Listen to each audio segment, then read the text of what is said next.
Ассаламу алейкум, ардактуу Ош реклама YouTube каналынын көрүүчүлөрү, жалпы эле мекендештер, кандайсыздар? Денсаулык иштериңиздер жакшыбы? Бүгүн биз сиздерге Ош рекламанын бул чыгарылышында Ош шаарынан анча алыс эмес жерде жайгашкан, тактап айтканда Мады айылынын центринде сатыла турган, ремонту толук бүткөрүлө элек 6 бөлмөдөн турган 2 кабаттуу жер үйдү тартып көргөзүп түшүндүрүп, бүт бардык маалыматын алып бермекчимин. Анда назар салыңыздар, мен сиздерге толук адресин түшүндүрүп берейин. Азыркы учурда мен Мады айылынын центринде турам. Бул жер Мады айылынын центри. Эгерде сиздер шаар тараптан келген болсоңуздар, бардыгыңыздар эле билген мына ушул Мады айылына киресиздер дагы. Мады айылынын центрине келесиздер. Бул жер Мады айылынын центри. Центрге келгенден кийин мына ушул баш булакты көздөй бул жака бир 150 метр түз жүрүп келе бересиздер.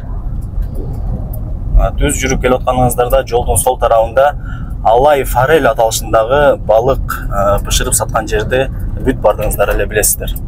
Мына ушул жерден дагы баш булакты көздөй дагы бир 150 метр түз жүрүп келгениңиздерде жолдун сол тарабында кычык көчө бар. Ошол кычык көчөгө кирип түз 300 метр кирип барсаңыздар сатыла турган жер үйдүн алдына барасыздар. Ал эми ушул эле главный жол менен дальше кете турган болсоңуздар, баш булак Алай Гүлчө тарапка карап бет аласыздар. Андыктан сиздер ал жакка өтпөйсүздөр дагы мына ушул сол тараптагы көчөгө кирип барасыздар. Тактап айтканда Мады айылынын центринде эле жайгашкан. Мына ушул сол тараптагы көчөгө кирип, ичкериге түз 300 метр кирип барсаңыздар, жанагы сатыла турган жер үйдүн алдына барасыздар. Жер үйгө сиздер 2 жол менен барсаңыздар болот. Азыр мен сиздерге мына ушул эле жолду түшүндүрүп атам. Эми өзүңүздөр дагы кийин келип көрүп толук маалымат алып кетесиздер. Так, мынакей достор, мен жанагы көрсөткөн мына ушул көчөгө кирип, ичкериге бул жака түз 300 метр жүрүп келгениңиздерде, ушул эле көчөнүн сол тарабында сатыла турган 6 бөлмөдөн турган 2 кабаттуу жер үй жайгашкан. Азыр сиздерге мына ушул сатыла турган жер үйдү тартып, көргөзүп, түшүндүрүп, бүт бардык маалыматын алып бермекчимин. Анда назар салыңыздар, ушул жер үйдүн ээси менен жанымда. Ассаламу алейкум ака. Валейкум ассалам, жакшы. Келгиле. Келдик. Денсаулык иштериңиз жакшыбы? Жакшы, рахмат, жакшы. Үйүңүздөрдү сатка коюп атырсыздар. 6 бөлмөдөн турган 2 кабаттуу жер үй, өзүңүздөр көрүп атасыздар. Жериңиздер канча сотук? Жерибиз өзү 10 сотук. Китебинде, кызыл китебинде эме жазылган 8 сотук. Жакшы, 10 сотук болсонда жери өтө кеңирген экен. Көчөңүздөр дагы кеңир экен, жолдору тегиз экен. Кеңири. Көчө нар жагынан, бер жагынан жолдор бар. Бул жакта суу агып турат окшойт, агын суу бар окшойт. Агым суу көп. Берде суунун башы да бул жакчы. Агын суусу бар экен, жакшы, өтө сонун. Үйүңүздөрдө эми кандай условиялар бар экен? Эмне бар, эмне жок бул жерде? Свет бар. Свет бар, Wi-Fi бар. Суу эки жагынан келет. Нар жагынан, бер жагынан агым суу ям ичкени ям. Таза суу маселеси кандай болуп калат бул жакта? Таза суудан проблема жок. Бул жерден турба өткөн дедиңиз, а? 2 турба өткөн. Мына таза суу. Таза суу. Жакшы. Мынакей достор, свет бар экен. Суу маселесине келе турган болсок, таза суусу дагы бар, бул жерден өтүп өткөн. Агын суусу дагы бар экен. Wi-Fi дагы бар экен. Өзүңүздөр көрүп атасыздар. Бул жакта болсо прожекторлору дагы бар экен. Түнү кадимкидей жанып, көчөлөр жарык болот. Ушуну дагы эске алыңыздар. Үйдү көрүп атасыздар. 4 тарабы тең пескаблок менен тосулган. Кичинекей эшиги коюлган. Бул жакта гаражга ылайыкталган. Варата дагы эми варатаны өзүңүздөр коюп кетесиздер. Убактылуу эски варата коюп коюптур. Наркы тарабынан дагы жана жол тараптан дагы түшүндүрдүк. Наркы тараптан дагы келип ушул үйгө кирсеңиздер болот. Мындайча айтканда 2 көчөнүн ортосунда жайгашыптыр да. 2 көчөнүн ортосунда. Наркы жак, берки жактан дагы кире берет экенсиздер. Жакшы. Бул үйдө азыр эч ким жашаган эмес экен, эми эле бүтүптүр, жаңы эле бүтүптүр. Жакшы. Бүткөнүнө канча жыл болду ака? Бир 5-6 жыл болуп калды. 6 жыл болдубу? 6 жыл болду. Бышы кыш менен тургузулуптур, а? Кыш менен өзү жашайбыз деп. Бышы кыш менен тургузулуптур, өзүңүздөр көрүп атасыздар. Фундаменттери да бийик болгон, себеби бул жагында подвал бар экен. Подвалы узундугу бийиктиги 1,85 экен. Бышы кыш менен тургузулган, сейсмопояс колонналар бүт бардыгы куюлуп, орнотулган, а? Монолит полностью. Биринчи кабат менен экинчи кабаттын ортосунда плита басылган, жана ошондой эле монолит дагы басылган. Бул жерде үйдүн ээси айтып атат, өзүбүз жашайбыз деп эле жакшы расход кетирип, жакшы эле курганбыз. Азыр эми шартка байланыштуу сатып атат экен. Крышасын көрүп атасыздар, тернике менен жабылып, суу түтүкчөлөрү дагы орнотулган. Крышасына ылай басылган беке? Басылган, Ондо көп эле ишти бүтүрүп коюпсуз да? Басылган, айнекти койлош, фак кылсаш. Жакшы. Эми ал жагын уже чөнтөгүнө жараша, табитине жараша каалагандай ремонт кылып, бүтүрүп кире берет, а? Ооба. Жери өзүңүздөр уктуңуздар 8 сотук. Бирок бул жакта да кошулуп 10 сотук болуп калган экен. Мындайча айтканда 10 сотук. 4 тарабы тең тосулган. Наркы тараптан да кирсеңиздер болот. Эки көчөнүн ортосунда жайгашкан. Бул жагына варата коюлат экен. Бул жагында гараж, гаражга ылайыкталган варата. Бул жагы кичинекей эшик. Жүрүңүздөр анда эмесе. Бул 2 кабаттуу жериңиздин узун турасы канча? Бул узун турасы 11ге 11 болгон. Жалпы аянты канча болуп калат? Ошондо 220. 220 квадрат метр жалпы аянты. Узун турасы 11ге 11. Өзүңүздөр уктуңуздар. Таза суусу бар экен, турба өткөн дейт үйдүн алдынан. Кранка чыгарып алсаңыздар эле болду. Же кааласаңыздар үйдүн ичине деле киргизип алсаңыздар болот. Агын суусу дагы бар. Жанагы 2 кабаттуу жер үйдүн алдына кирдик, ичине кирдик. Оң тарапка бурулуп, өйдө тарапка лестница менен чыгып кетсеңиздер, 2-чи кабатка чыгасыздар. Киргениңиздерде бул жери холл экен. Ышык иш менен тургузулган. Бул жакта астылары дагы бүт бардыгы толтурулган экен. Жакшы, ушундагы эске алыңыздар. Бул холл. Холл кире бериши кеңир экен, а? Лестница мына бир эме болгон да. Чекеден киргенде эле. Мындай кысылбай кеңири кирет экен да? Жакшы. Эң негизгиси мага холлу жакты. Кээ-бирки 2 этаж үйлөрдү билесиздер, холлу өтө тар болгон үйлөр дагы бар. Бул жагы бир конок бөлмөсү окшойт, конок бөлмө. Биринчи кабат менен экинчи кабаттын ортосунда плита жана ошондой эле монолит басылып куюлган. Жакшы.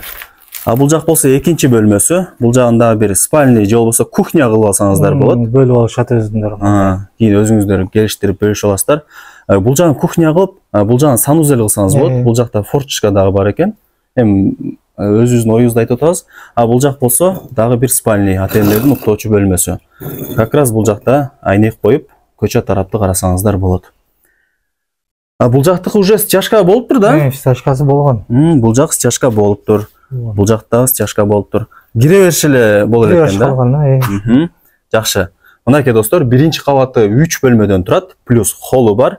Ана жүрүңүздөр ушул лестница менен биз экинчи кабатка көтөрүлө берели. Мынакей достор, даяр эле болуп калган лестница менен биз экинчи кабатка көтөрүлдүк. Көтөрүлгөнүңүздөрдө бул жер дагы холл. Өзүнчө эле бир кеңири экен. Экинчи кабаттын холлу дагы кеңири. Айнек терезелери бар. Крышасын айтып өттүк. Жыгач менен жабылган, үстү болсо ылай басылган экен үстүнө. Бул биринчи бөлмөсү. Бул дагы бир конок бөлмөсү экен. Кеңири кенен болуп турат. Бул жагы болсо, бул жагында бир спальня кылып, эми өзүңүздөр каалаганыңыздай кылып бөлмөлөрдү бөлүштүрүп алсаңыздар болот. Бул үчүнчү бөлмөсү. Бөлмөлөр дагы кеңири кенен экен. Потолокторун дагы көрүп атасыздар, бийик. Эч кандай жанагындай пас жаппыс эмес. Документтери бүт бардыгы так беле? Документтер так. Документтеринен так. Документинен проблема жок дейт, бүт бардыгы таза дейт.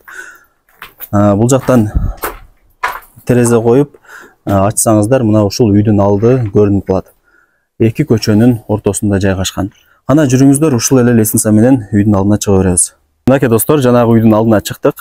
Бул жагында көргөзүп сиздерге маалымат берели. Үйдүн бул батыш тарабында, кечиресиздер, үйдүн чыгыш тарабы болуп калат. Бул аралыгы бир 3-4 метр аралык калтырылган. Эми бул жакты тосуп алып бир навес, склад кылып койсоңуздар дагы болот. Эң негизгиси аралык калтырылган. Аркасынан дагы калтырылган. Үйдүн артында канча метр калтырылган? Артынан дагы бир 2,5 метр калтырылганбы?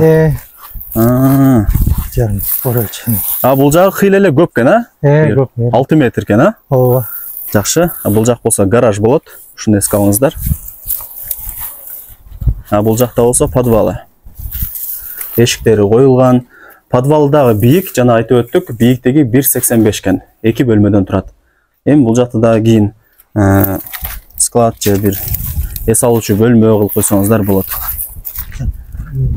Үйдүн 4 тарабы тең тосулган, чегаралары такталган, бүт бардык документтери так. 2,5 метр аралык калтырылган. Фундаменттеринде бийик кылыпсыз, а? Фундаменттер өзүбүзгө деп жашайт, сата турган ойдо жок эле. Эми баасын айтың ака, баасын канча тутасыз? Баасын эми 65 миң. 65 миң доллар. 65. Кеми болобу? Кем болот. Кыргызчылык кылып жакшы эле түшүрүп келишесиздер, а? Ооба. Вариант жолдору ака, бул жакта квартира. Вариант жолдорун карап көрөбүз. Эмне? Эми ал жагын өзүңүздөр сүйлөшүп келишип аласыздар. Ооба. Жакшы, өтө сонун. Дагы бир суроо берейин ака. Бул жер кандай? Беш кошкон элби же местныйларбы? Ар жактан эле келгендер. Ар ким ар тараптан келгендер, а? Ар тараптан келгендер. Жакшы, өтө сонун. Ардактуу замандаштар, беш кошкон эл экен. Андыктан кеңири ала бериңиздер. Дагы бир суроо берейин ака. Ушундай сонун үйү бар экен, Мадынын центринде жайгашкан экен. Өзү бүтүрүп, өзү жашай бербей, неге сатып атат экен деп суроо берет да. Ошолорго жооп берип койсоңуз өзүңүз. Бул жакта үйүм бар, атамдын үйүчү. Жакын эле жерде. Мына. Мына жер, а? Кош наслы болом. Бул үй турат да, ошондон көрө бир эме кылсак деп. Жөн эле бош турат, сатыш керек. Турат да. Жакшы. Түшүнүктүү. Дагы бир маалымат бере кетели, замандаштар. Мады айылынын центринде эле жайгашкан экен. Мына ушул Мады айылынын центринде мектеби, садиги, мечити, магазини, кафеси бүт бардыгы ушул центрде жайгашкан. Эч камсанабай кеңири бул үйдү ала берсеңиздер болот. Жана ошондой эле бул жерден маршруттар, таксилер өтөт. Ош Алай жолун билесиздер. Маршруттук каттамдар боюнча проблема болбойт. Маршрут менен, такси менен шаардын бурч-бурчтарына бара бересиздер. Болуп тур ака, онда ийгилик, жакшы сатып алыңыздар, а? Сиздерге дагы ийгилик. Рахмат. Мынакей достор, биз сиздерге ремонту толук бүткөрүлө элек 6 бөлмөдөн турган 2 кабаттуу жер үйдү тартып көргөзүп түшүндүрүп бүт бардык маалыматын алып бердик. Кимиңиздер кызыккан болсоңуздар, үй ээсинин номери экранда камтылган. Өзүңүздөр чалып сүйлөшүп, ушул жер үйгө дагы келип көрүп, толук маалымат алып кетсеңиздер болот. Баарыңыздарга ийгилик, ушундай сонун үйдү колдон чарбаңыздар.